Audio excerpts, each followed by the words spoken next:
Eyes of Zapata.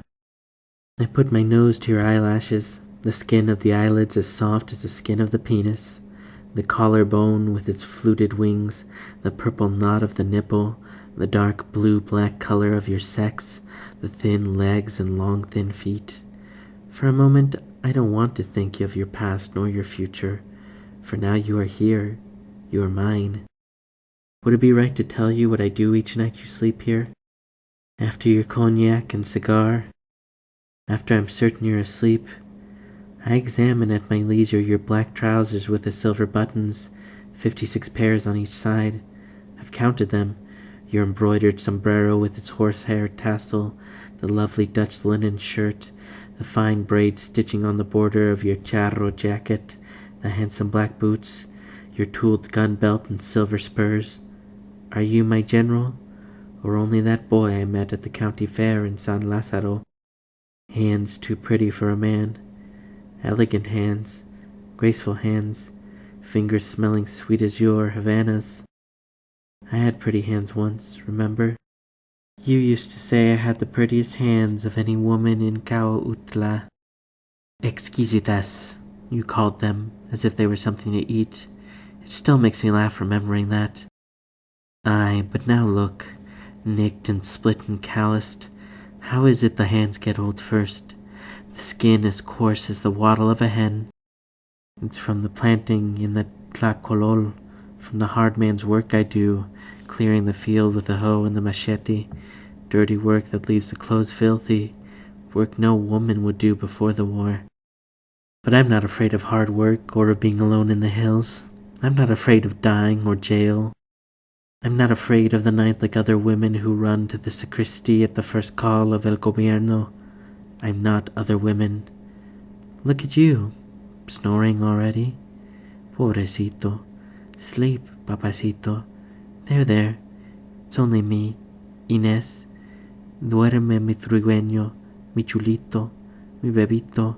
Ya. You say you can't sleep anywhere like you sleep here. So tired of always to be El Gran General Emiliano Zapata. The nervous fingers flinch, the long elegant bones shiver and twitch, always waiting for the assassin's bullet. Everyone is capable of becoming a traitor, and traitors must be broken, you say. A horse to be broken, a new saddle that needs breaking in, to break a spirit, something to whip and lasso like you did in the jaripellos years ago. Everything bothers you these days. Any noise, any light, even the sun. You say nothing for hours, and then when you do speak, it's an outburst of fury. Everyone afraid of you, even your men. You hide yourself in the dark. You go days without sleep. You don't laugh anymore. I don't need to ask. I've seen for myself. The war is not going well. I see it in your face, how it's changed over the years, Miriano. From so much watching, the face grows that way. These wrinkles new, this furrow, the jaw clenched tight, eyes creased from learning to see in the night. They say the widows of sailors have eyes like that, from squinting into the line where the sky and sea dissolve. It's the same with us from all this war. We're all widows, the men as well as the women, even the children, all clinging to the tail of the horse of our Jefe Zapata. All of us scared from these 9 years of aguantado, enduring. Yes, it's in your face. It's always been there, since before the war, since before I knew you, since your birth in Anenenculco, and even before then. Something hard and tender all at once in those eyes. You knew before any of us, didn't you? This morning the messenger arrived with the news you'd be arriving before nightfall. But I was already boiling the corn for your supper tortillas. I saw you riding in on the road from Villa de Ayala, just as I saw you that day in Anenequilco, when the revolution had just begun, and the government was everywhere looking for you. You were worried about the land titles, went back to dig them up from where you'd hidden them 18 months earlier, under the altar in the village church. Am I right? Reminding Chico Franco to keep them safe. I'm bound to die, you said. Someday, but our titles stand to be guaranteed. I wish I could rub the grief from you as if it were a smudge on the cheek. I want to gather you up in my arms as if you were Nicolas or Malena, run up to the hills, I know every cave and crevice, every back road and ravine, but I don't know where I could hide you from yourself. You're tired, you're sick and lonely with this war, and I don't want any of those things to ever touch you again, Miliano. It's enough for now you are here, for now, under my roof again. Sleep, papacito. It's only Inez circling above you, wide-eyed all night. The sound of my wings like the sound of a velvet cape crumpling, a warm breeze against your skin, the wide expanse of moon-white feathers, as if I could touch all the walls of the house at one sweep. A rustling, then weightlessness, light scattered out the window until it's the moist night wind beneath my owl wings, whirl of stars like the filigree earnings you gave me, your tired horse still as tin there where you tied it to the wamuchil tree, river singing louder than ever since the time of the rains. I scout the hillsides, the mountains, my blue shadow over the high grass and slash of barrancas over the ghost of haciendas silent under the blue night. From this height, the village looks the same as before the war, as if the roofs were still intact, the walls still whitewashed, the cobbled streets swept of rubble and weeds. Nothing blistered and burnt, our lives smooth and whole, round and round the blue countryside, over the scorched fields, giddy wind barely ruffling my stiff, white feathers above the two soldiers you left guarding our door, one asleep, the other dull from a day of hard riding. But I'm awake. I'm always awake when you are here. Nothing escapes me. No coyote in the mountains or scorpion in the sand. Everything clear. The trail you rode here. The night jasmine with its frothy scent of sweet milk. The makeshift roof of cane leaves on our adobe house. Our youngest child of 5 summers asleep in her hammock. What a little woman you are now, Malenita. The laughing sound of the river and canals, and the high, melancholy voice of the wind in the branches of the tall pine.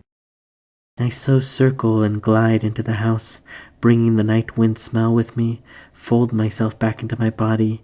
I haven't left you. I don't leave you, not ever. Do you know why? Because when you are gone I recreate you from memory, the scent of your skin, the mole above the brim of your mustache, how you fit in my palms, your skin dark and rich as piloncillo, this face in my hands. I miss you. I miss you even now as you lie next to me. To look at you as you sleep, the color of your skin, how in the half-light of moon you cast your own light, as if you are all made of amber, Emiliano, as if you are a little lantern, and everything in the house is golden too. You used to be tan chistoso, muy bonachon, muy bromista, joking and singing off key when you had your little drinks. 3 vicios tengo, y los tengo muy arraigados, de ser borracho, jugador, y enamorado. Ay, my life, remember? Always muy enamorado. No? Are you still that boy I met at the San Lazaro County Fair? Am I still that girl you kissed under the little avocado tree? It seems so far away from those days, Emiliano. We drag these bodies around with us, these bodies that have nothing at all to do with you, with me, with who we really are, these bodies that give us pleasure and pain. Though I've learned how to abandon mine at will, it seems to me we're never free ourselves completely until we love, when we lose ourselves inside each other. Then we see a little of what is called heaven, when we can be that close that we no longer are Inés and Emiliano, but something bigger than our lives, and we can forgive finally. You and I, we've never been much for talking, have we? Poor thing, you don't know how to talk. Instead of talking with your lips, you put one leg around me when we sleep to let me know it's all right, and we fall asleep like that, with one arm or leg or one of those long monkey feet of yours touching mine, your foot inside the hollow of my foot. Does it surprise you I don't let go little things like that? There are so many things I don't forget even if I would do well to. Inés, for the love I have for you.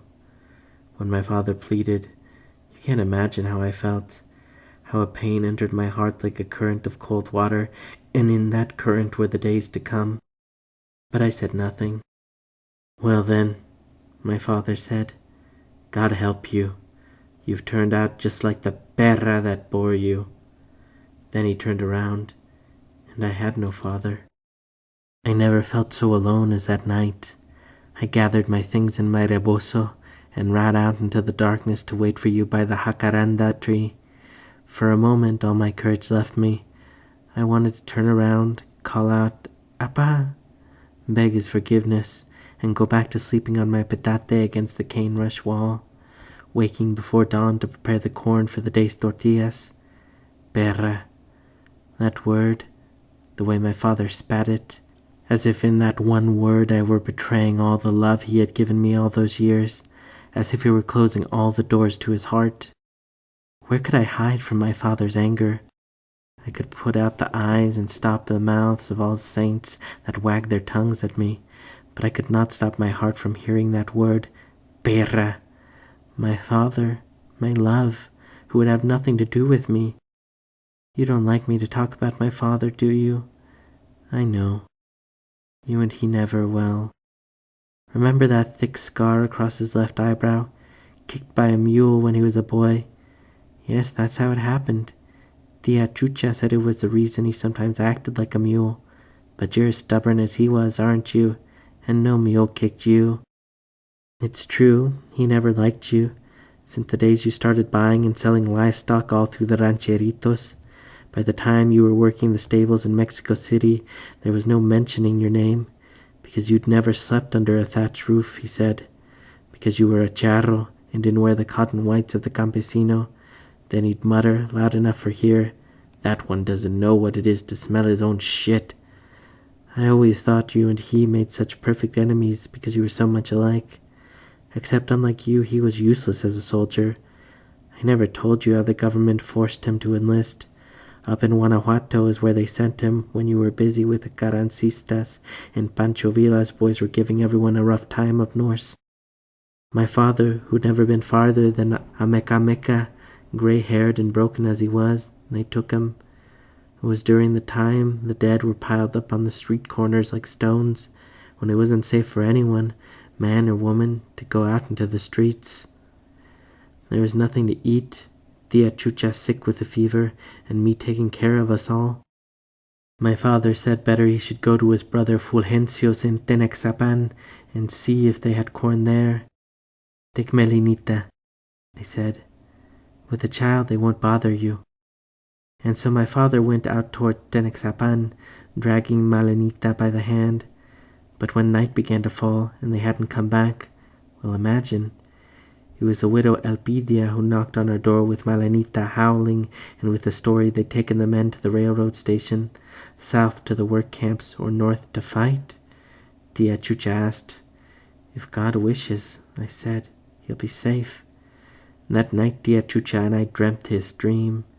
My father and my Tio Fulgencio standing against the back wall of the rice mill.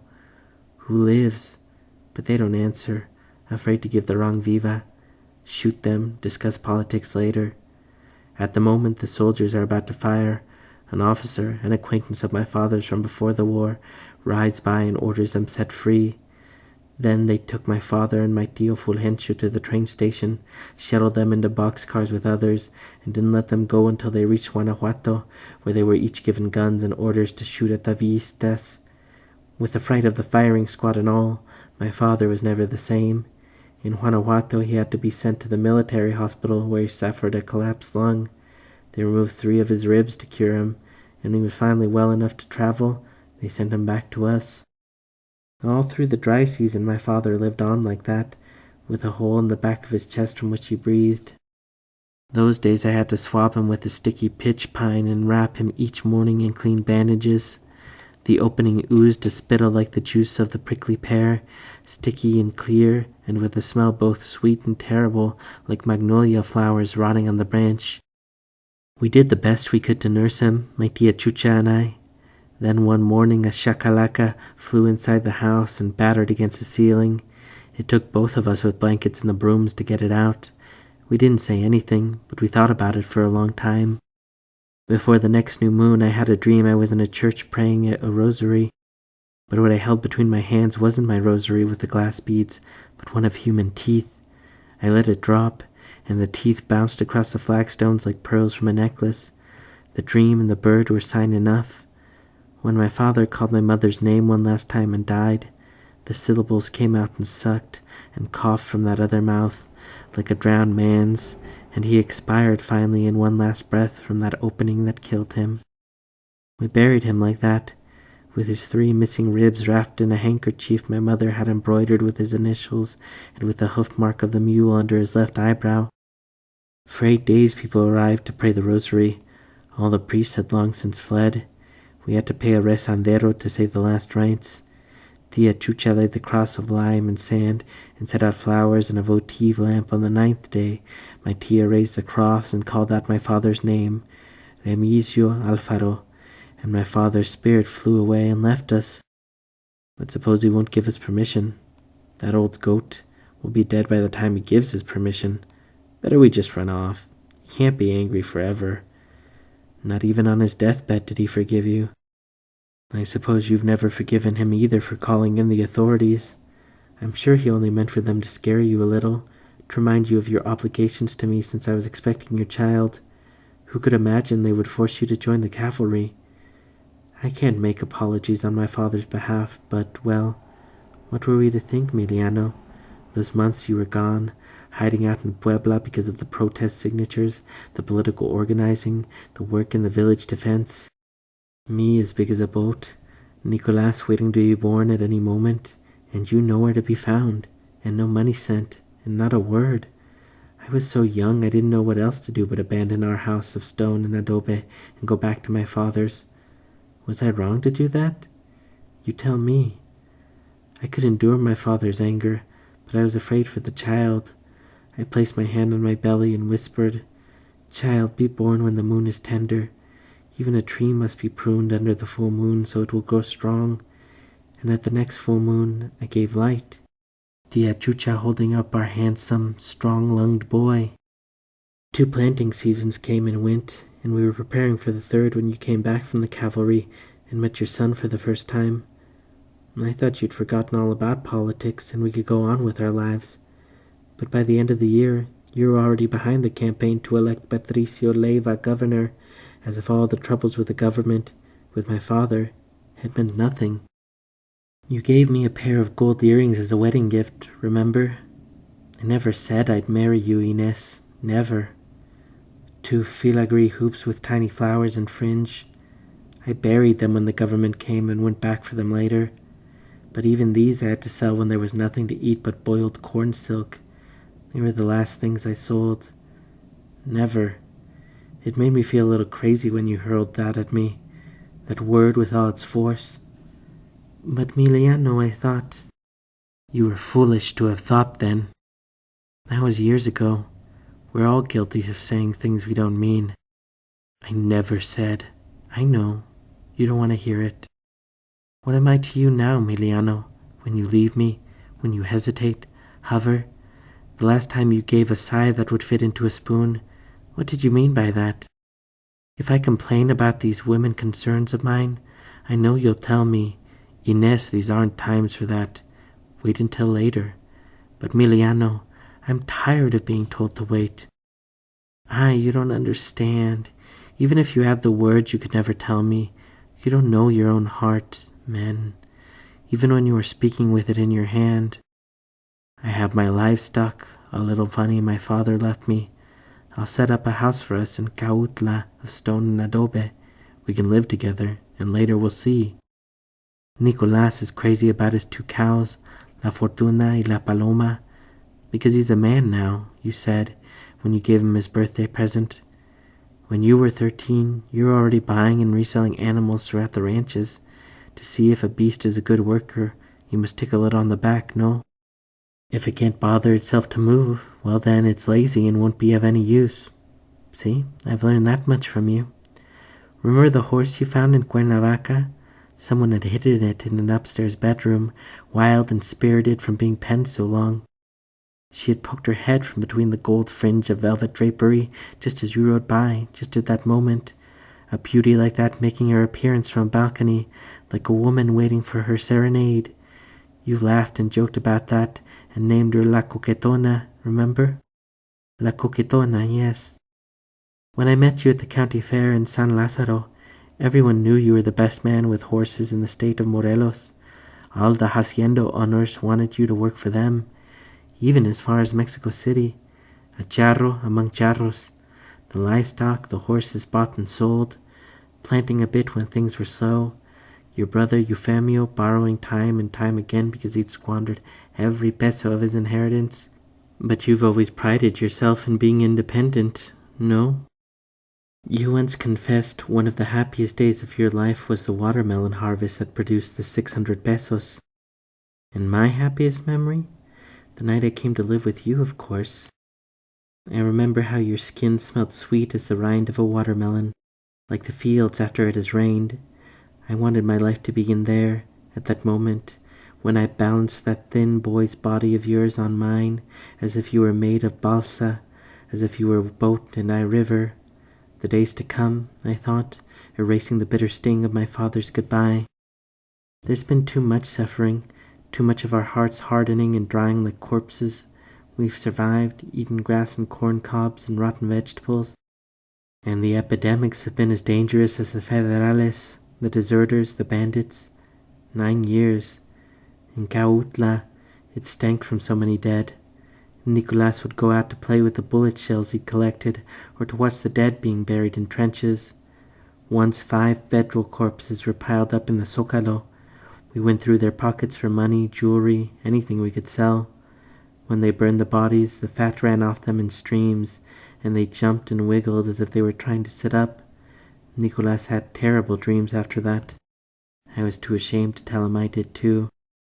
At first we couldn't bear to look at the bodies hanging in the trees, but after many months you get used to them, curling and drying into leather in the sun day after day, dangling like earrings so that they no longer terrify, they no longer mean anything. Perhaps that is worst of all. Your sister tells me Nicolas takes after you these days, nervous and quick with words, like a sudden dust storm or shower of sparks. When you were away with the 7th Cavalry, Tia Chucha and I would put smoke in Nicolas's mouth so he would learn to talk early. All the other babies his age babbling like monkeys, but Nicolas always silent, always following us with those eyes all your kin have. Those are not Alfaro eyes, I remember my father saying.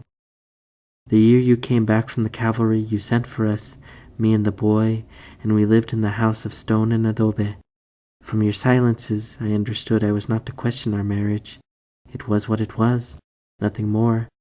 Wondering where you were the weeks I didn't see you, and why it was you arrived only for a few slender nights, always after nightfall and leaving before dawn. Our lives ran along as they had before. What good is it to have a husband and not have him? I thought. When you began involving yourself with the Patricio Leiva campaign, we didn't see you for months at a time. Sometimes the boy and I would return to my father's house where I felt less alone. Just for a few nights, I said, unrolling a patate in my old corner against the cane wash wall in the kitchen, until my husband returns. But a few nights grew into weeks, and the weeks into months, until I spent more time under my father's thatched roof than in our house with a roof of tiles. That's how the weeks and months passed. Your election to the town council, your work defending the land titles, then the parceling of the land when your name began to run all along the villages up and down the Cautla River. Zapata this and Zapata that. I couldn't go anywhere without hearing it, and each time a kind of fear entered my heart, like a cloud crossing the sun. I spent the days chewing on this poison as I was grinding the corn, pretending to ignore what the other women washing at the river said, that you had several pastimes, that there was a certain Maria Josefa in Villa de Ayala, and then they would just laugh. It was worse for me those nights you did arrive and lay asleep next to me. I lay awake watching and watching you. In the day I could support the grief, wake up before dawn to prepare the day's tortillas, busy myself with the chores, the turkey hens, the planting and collecting of herbs. The boy already wearing his first pair of trousers and getting into all kinds of trouble when he wasn't being watched. There was enough to distract me in the day, but at night you can't imagine. Tia Chucha made me drink heart flower tea, yolochitil, flower from the magnolia tree, petals soft and seamless as a tongue. Iloxitil, flor de corazon, with its breath of vanilla and honey. She prepared a tonic with the dried blossoms and applied a salve, mixed with the white of an egg, to the tender skin above my heart. It was the season of the rain. Plum, plum, plum. All night I listened to that broken sting of pearls, bead upon bead, rolling across the waxy leaves of my heart. I lived with that heart sickness inside me, Miliano, as if the days to come did not exist. And when it seemed the grief would not let me go, I wrapped one of your handkerchiefs around a dried hummingbird, went to the river, whispered, Virgencita, ayúdame, kissed it, then tossed the bundle into the waters where it disappeared for a moment before floating downstream in a dizzy swirl of foam. That night my heart circled and fluttered against my chest, and something beneath my eyelids palpitated so furiously it wouldn't let me sleep. When I felt myself whirling against the beams of the house, I opened my eyes. I could see perfectly in the darkness. Beneath me, all of us asleep. Myself, there, in my petate, against the kitchen wall, the boy asleep beside me. My father and my tia Chucha sleeping in their corner of the house. Then I felt the room circle once, twice, until I found myself under the stars, flying above the little avocado tree, above the house and the corral. I passed the night in a delirious circle of sadness, of joy, reeling round and round above our roof of dried sugar-cane leaves, the world as clear as if the noon sun shone. And when dawn arrived, I flew back to my body that waited patiently for me where I'd left it, on the petate beside our Nicolas. Each evening I flew a wider circle, and in the day I withdrew further and further into myself, living only for those night flights. My father whispered to my tia Chucha, Ojos que no ven, corazón que no siente. But my eyes did see, and my heart suffered. One night over milpas and beyond the tlacolol, over barrancas and thorny scrub forest, past the thatched roof of the jacales, and the stream where the women do the wash, beyond bright Bujan Vieja, high above canyons and across fields of rice and corn, I flew. The gawky stalks of banana trees swayed beneath me. I saw rivers of cold water and a river of water so bitter they say it flows from the sea. I didn't stop until I reached a grove of high laurels rustling in the center of a town square, where all the whitewashed houses shone blue as abalone under the full moon. And I remember my wings were blue and soundless as the wings of a tecolote. And when I alighted on the branch of a tamarind tree outside a window, I saw you asleep next to that woman from Villa de Ayala, that woman who is your wife sleeping beside you, and her skin shone blue in the moonlight, and you were blue as well. She wasn't at all like I'd imagined. I came up close and studied her hair. Nothing but an ordinary woman, with her ordinary woman smell. She opened her mouth and gave a moan, and you pulled her close to you, Miliano. Then I felt the terrible grief inside me, the two of you asleep like that, your leg warm against hers, your foot inside the hollow of her foot. They say I am the one who caused her children to die, from jealousy, from envy. What do you say? Her boy and girl both dead before they stopped sucking teat. She won't bear you any more children, but my boy, my girl are alive. When a customer walks away after you've named your price, and then he comes back, that's when you raise your price, when you know you have what he wants. Something I learned from your horse trading years. You married her, that woman from Villa de Ayala, true, but see, you came back to me. You always come back, in between and beyond the others. That's my magic. You come back to me. You visited me again Thursday last. I yanked you from the bed of that other one. I dreamt you, and when I awoke I was sure your spirit had just fluttered from the room. I have yanked you from your sleep before into the dream I was dreaming, twisted you like a spiral of hair around a finger. Love, you arrived with your heart full of birds, and when you would not do my bidding and come when I commanded, I turned into the soul of a tecolote and kept vigil in the branches of a purple jacaranda outside your door to make sure no one would do my Miliano harm while he slept. You sent a letter by messenger how many months afterward? On paper thin and crinkled, as if it had been made with tears. I burned copal in a clay bowl, inhaled the smoke, said a prayer in Mexicano to the old gods, an Ave Maria in Spanish to la Virgen, and gave thanks.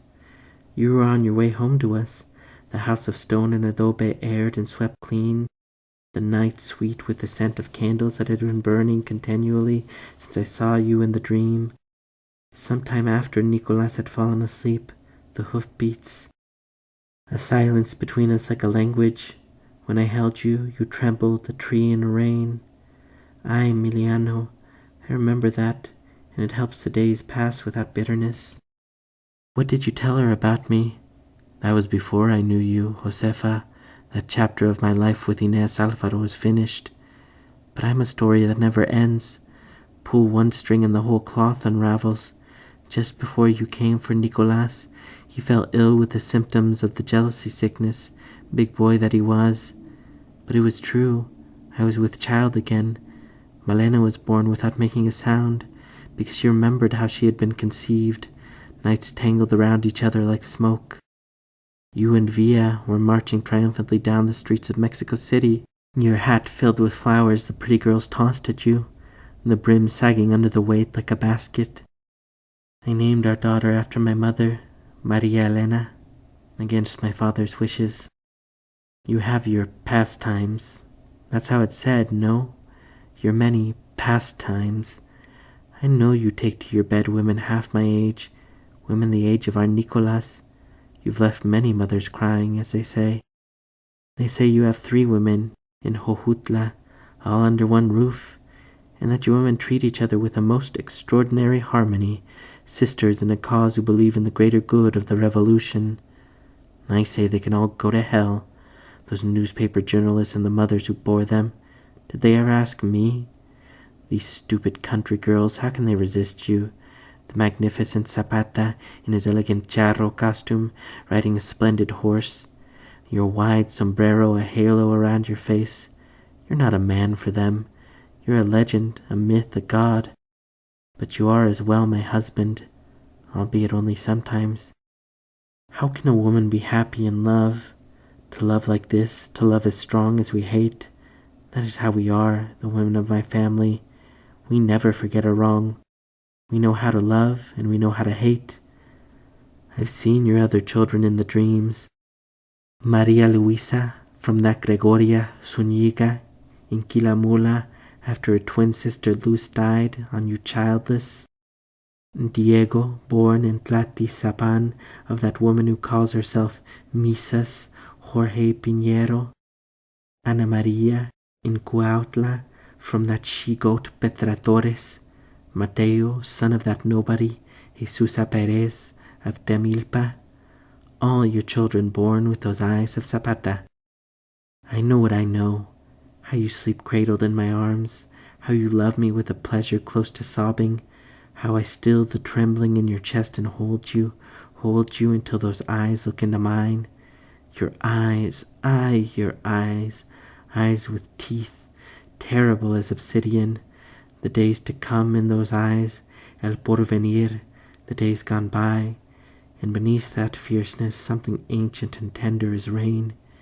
Miliano, Milianito, and I sing you that song I sang Nicolas and Malenita when they were little and would not sleep.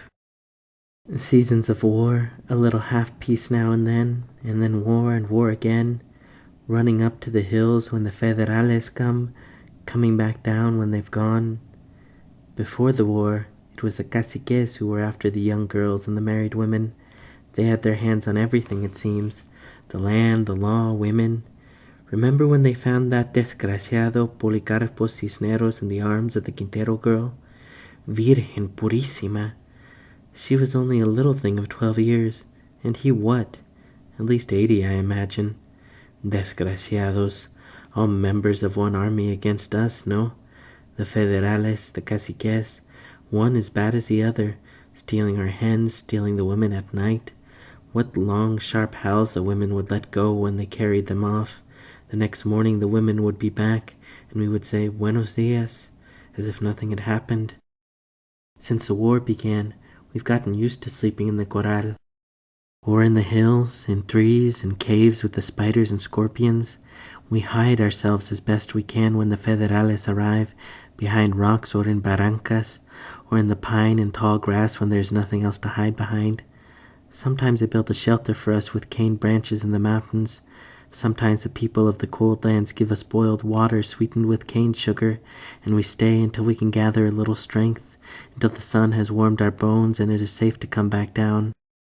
Before the war, when Tia Chucha was alive, we passed the days selling at all the town markets, chickens, turkey hens, cloth, coffee, the herbs we collected in the hills or we grew in the garden. That's how our weeks and months came and went. I sold bread and candles. I planted corn and beans back then and harvested coffee at times too. I've sold all kinds of things. I even know how to buy and resell animals. And now I know how to work the tlacolol, which is the worst of all. Your hands and feet split and swollen from the machete and hoe. Sometimes I find sweet potatoes in the abandoned fields, or squash or corn, and this we eat raw, too tired, too hungry to cook anything. We've eaten like the birds what we could pluck from the trees, guava, mango, tamarind, almond when in season. We've gone without corn for the tortillas, made do when there were no kernels to be had, eaten the cobs as well as the flour. My metate, my good shawl, my fancy huipil, my filigree earrings, anything I could sell I've sold. The corn sells for 1 peso and half a cuartillo when one can find a handful. I soak and boil and grind it without even letting it cool. A few tortillas to feed Malenita, who is always hungry, and if there is anything left, I feed myself. Tia Chucha caught the sickness of the wind in the hot country. I used all her remedies and my own: guacamaya feathers, eggs, cocoa, beans, chamomile oil, rosemary, but there was no help for her. I thought I would finish myself crying, all my mother's people gone from me, but there was the girl to think about. Nothing to do but go on, aguantar, until I could let go that grief. How terrible those times. I go on surviving, hiding, searching if only for Malenita's sake. Our little plantings, that's how we get along. The government runs off with the maize, the chickens, my prized turkey hens and rabbits. Everyone has had his turn to do us harm. Now I'm going to tell you about when they burned the house, the one you bought for us. I was sick with a fever, headache, and a terrible pain in the back of my calves. Fleas, babies crying, gunshots in the distance, someone crying out, El Gobierno, a gallop of horses in my head, and the shouting of those going off to join the troops and of those staying. I could barely manage to drag myself up the hills. Malenita was suffering one of her corajes and refused to walk, sucking the collar of her blouse and crying.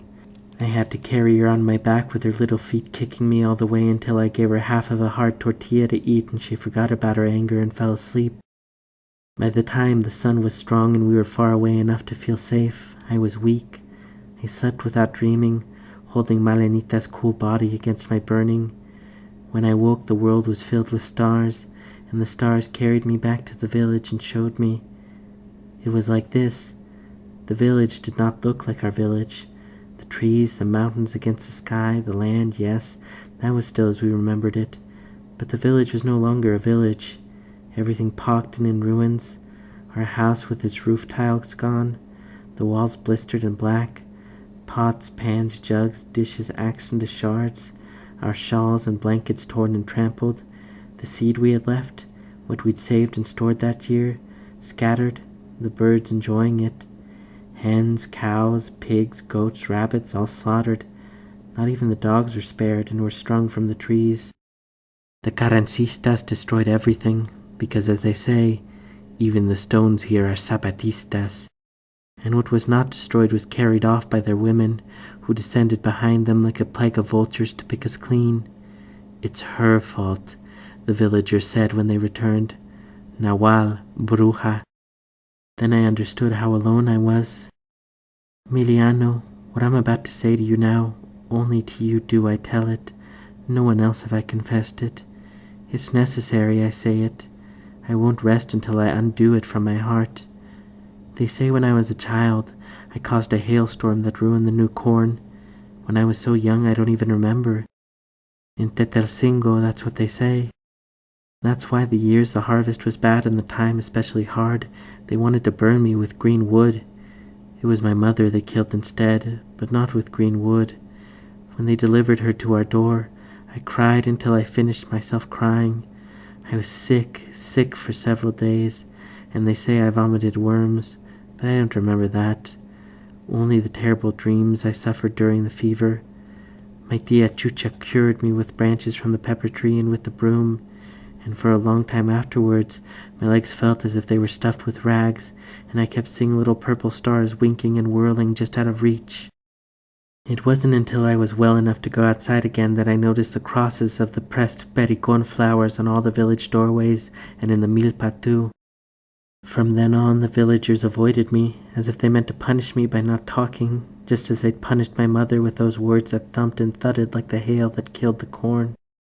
That's why we had to move the 7 kilometers from Tetelcingo to Cahuautla, as if we were from that village and not the other, and that's how it was we came to live with my tia Chucha, little by little taking my mother's place as my teacher, and later as my father's wife. My tia Chucha, she was the one who taught me to use my sight, just as her mother had taught her. The women in my family, we've always had the power to see with more than our eyes. My mother, my tia Chucha, me, our Malenita as well. It's only now when they murmur Bruja, Nawal behind my back, just as they hurled those words at my mother, that I realize how alike my mother and I are. How words can hold their own magic. How a word can charm, and how a word can kill. This I've understood. Mujeriego. I dislike the word. Why not hombreriega? Why not? The word loses its luster. Hombreriega. Isn't that what I am? My mother? But in the mouth of men, the word is flint-edged and heavy, makes a drum of the body, something to maim and bruise and sometimes kill. What is it I am to you? Sometime wife, lover, whore, witch? To be one is not so terrible as being all. I've needed to hear it from you, to verify what I've always thought I knew.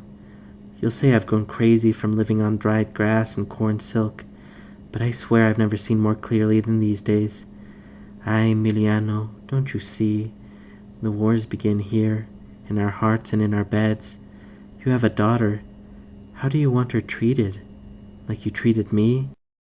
All I wanted was words, that magic to soothe me a little, what you could not give. The months I disappeared, I don't think you understood my reasons. I assumed I made no difference to you. Only Nicolas mattered, and that's when you took him from me. When Nicolas lost his last milk tooth, you sent for him, left him in your sister's care. He's lived like a deer in the mountains, sometimes following you, sometimes meeting you ahead of your campaigns, always within reach. I know. I let him go. I agreed, yes, because a boy should be with his father, I said. But the truth is, I wanted a part of me always hovering near you. How hard it must be for you to keep letting Nicolas go. And yet he is always yours, always. When the Federales captured Nicolas and took him to Tepaltengo, you arrived with him asleep in your arms after your brother and Chico Franco rescued him. If anything happens to this child, you said, if anything, and started to cry. I didn't say anything, Emiliano, but you can't imagine how in that instant I wanted to be small and fit inside your heart. I wanted to belong to you like the boy and know you loved me. If I am a witch, then so be it, I said, and I took to eating black things, huitlacoche, the corn mushroom, coffee, dark chiles, the bruised part of the fruit, the darkest, blackest things to make me hard and strong. You rarely talk. Your voice, Emiliano, thin and light as a woman's, almost delicate.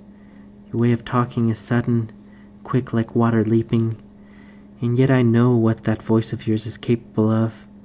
I remember after the massacre of Tlatztizapan, 286 men and women and children slaughtered by the Carancistas, your thin figure, haggard and drawn, your face small and dark under your wide sombrero. I remember even your horse look half-starved, and wild that dusty, hot June day. It was as if misery laughed at us. Even the sky was sad, the light leaden and dull, the air sticky and everything covered with flies.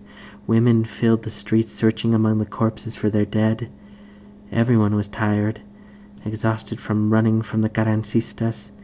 The government had chased us almost as far as Jojutla, but you spoke in Mexicano.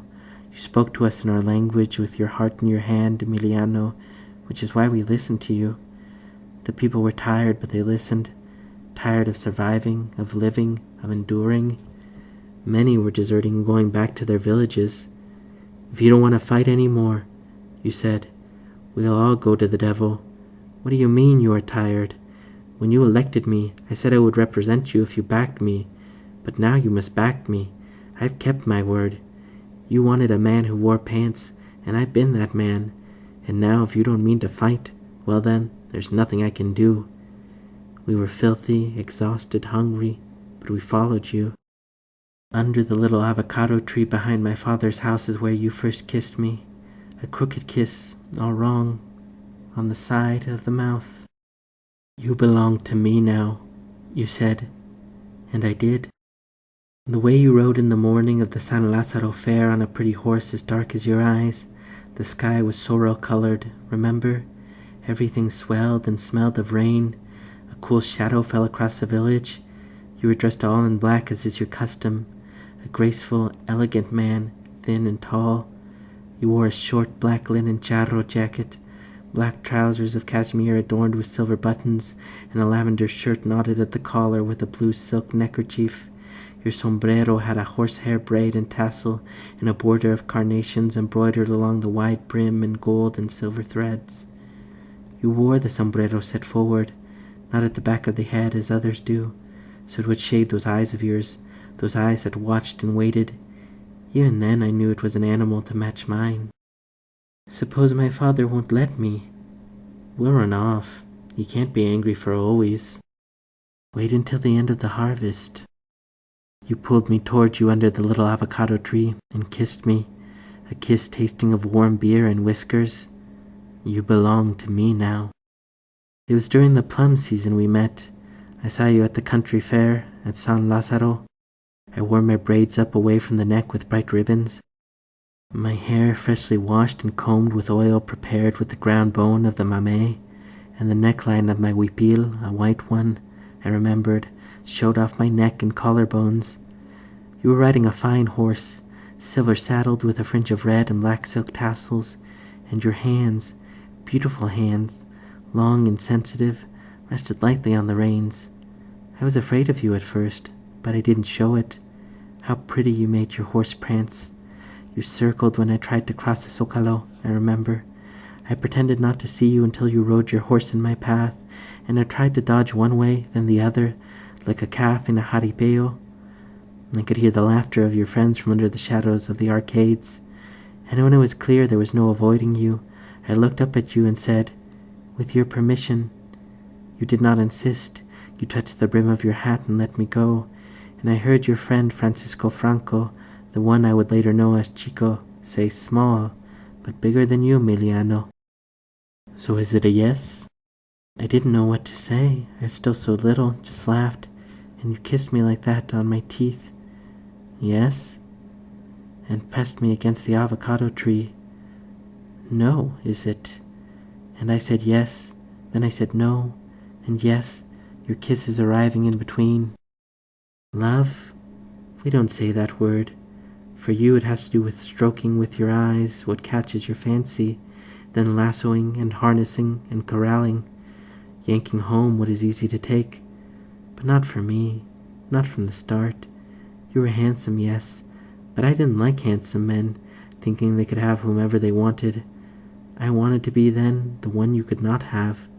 I didn't lower my eyes like the other girls when I felt you looking at me. I'll set up a house for us. We can live together, and later we'll see.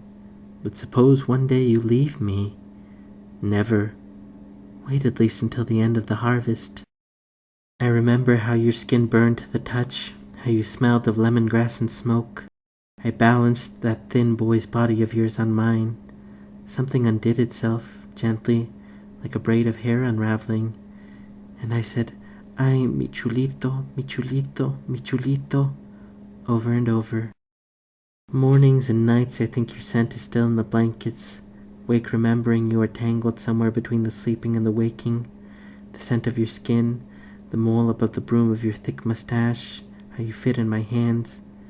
Would it be right to tell you, each night you sleep here, after your cognac and cigar, when I'm certain you are finally sleeping, I sniff your skin, your fingers sweet with the scent of tobacco, the fluted collarbones, the purple knot of the nipple, the deep plum color of your sex, the thin legs and long, thin feet.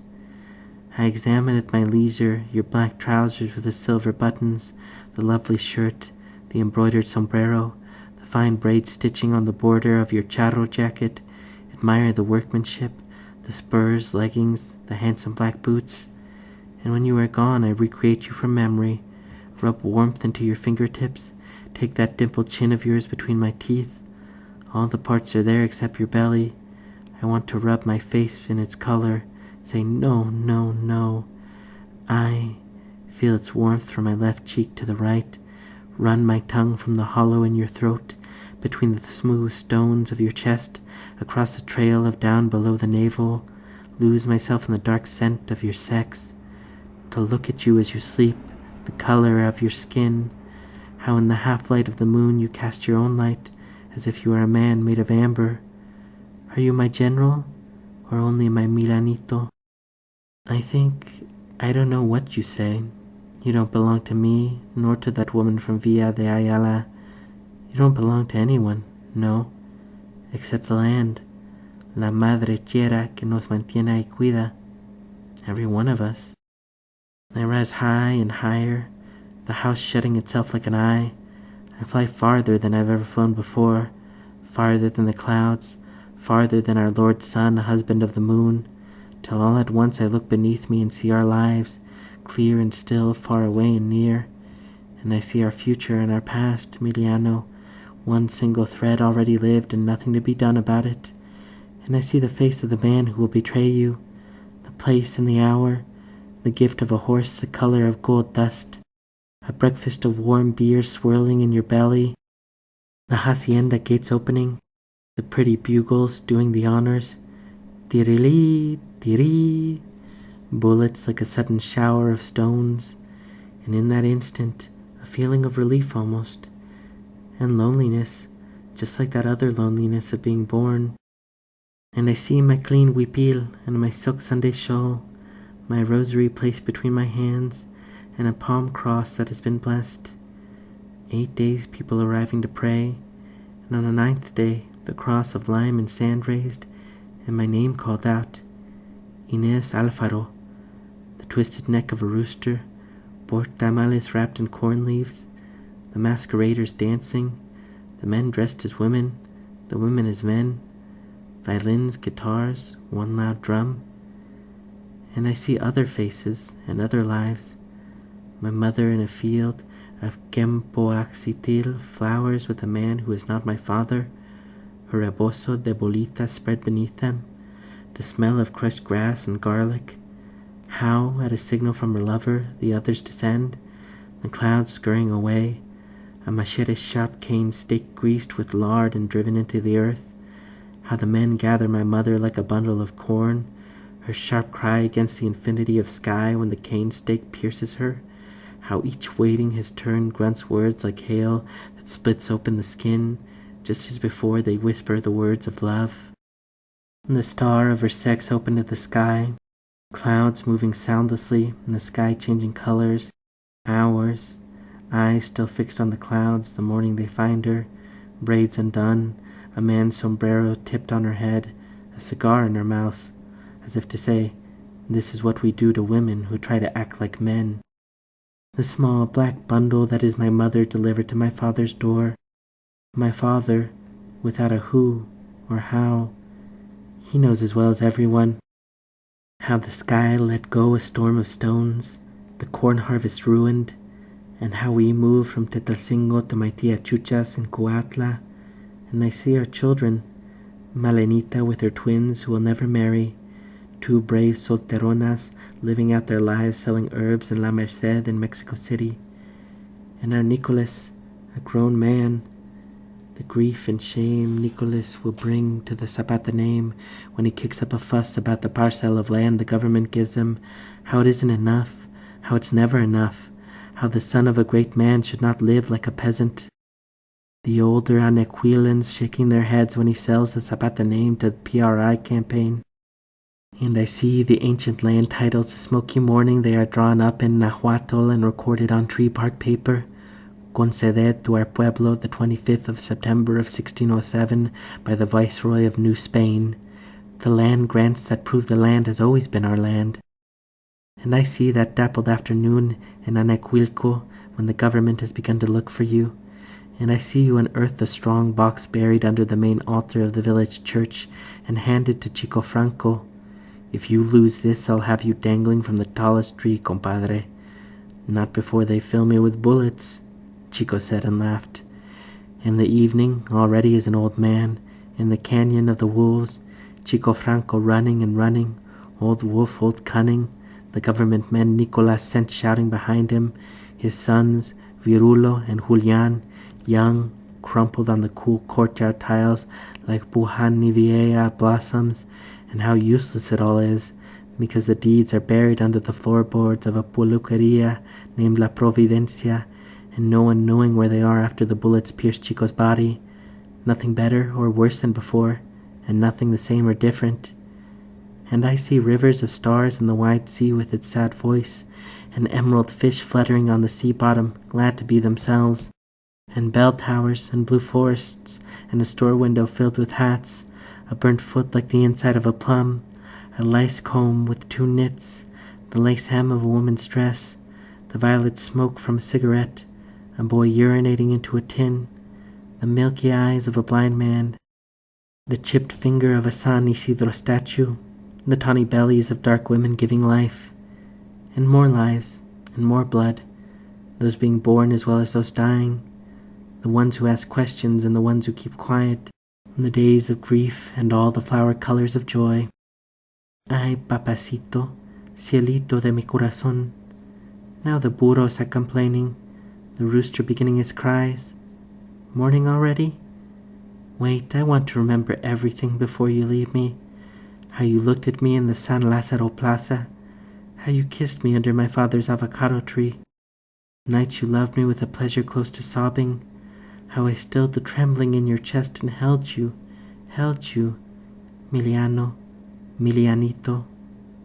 My sky, my life, my eyes. Let me look at you before you open those eyes of yours. The days to come, the days gone by, before we go back to what will always be.